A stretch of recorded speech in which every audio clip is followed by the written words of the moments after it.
Hello, this is Fleet Mall, Prison Dharma Network founder, here with Jacques Verdun at the Calliope Conference.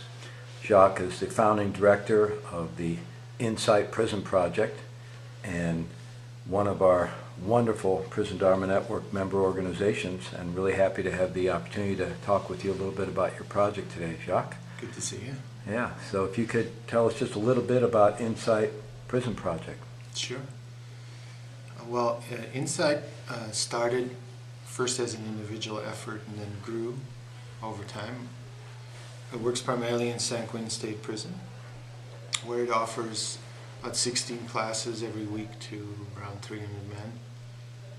And really what we focused on is on transforming negative habit patterns, because not too many people were doing that inside prison.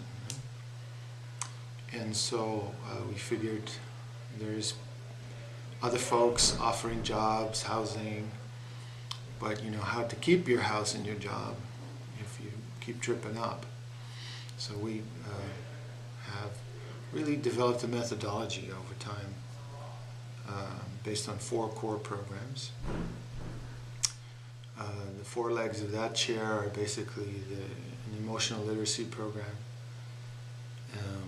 going into a deeper group process in the victim-offender dialogue work, and then moving into wanting to be part of the solution, doing the violence prevention work. And then the last leg on the chair is the mind-body awareness piece, sort of creating a second nature and making the inside operational into a more durable behavior. A lot of our programs are set up so that the men end up teaching them and also offer certification skills. For example, domestic violence, facilitating, and various other programs. So the men have job skills in the actual fields that they've become experts in, all the way from been there and done that to being able to take somebody else through. And yesterday here at the conference, you had one of your graduates, I guess, who's actually now part of the Insight Prison Project staff, who came out of San Quentin and was initially serving a life sentence there. Could you tell us a little bit about Pat Mims? Yes, Pat came out of a group I started 9 years ago with a group of lifers, about 17 men that had served over 4 centuries when we started. And the good news about that group is that 9 of them have come out, have paroled and are out in the community and started to really contribute in sort of leadership positions to the community quite naturally. We felt that was just so great that we wanted to get under that and rolled out a new initiative called Inside Out, where these men are now hired and employed gainfully by Insight Prison Project to work on the other side of the pipeline, preventing youth from ending up in lives of violence and incarceration. So that's really, kind of a joyous part in my journey is to, when we squeeze ourselves, sometimes I guess, are we here? Is this real, right? Yeah. So it's... That's so wonderful. And Pat's been out a little over a year. Yeah. And how's he doing? He's doing great. I mean, he, is really sort of firmly rooted in that it's his stance, it's not circumstance, as our curriculum teaches. And so, you step out of a time capsule of doing 20 plus years, there's some serious confrontations. I mean, for most of us, just to step out of bed leads to a series of confrontations. So, coming out of a 20-year cell. And he's working with juveniles in Oakland? Richmond, primarily. Richmond. Yeah.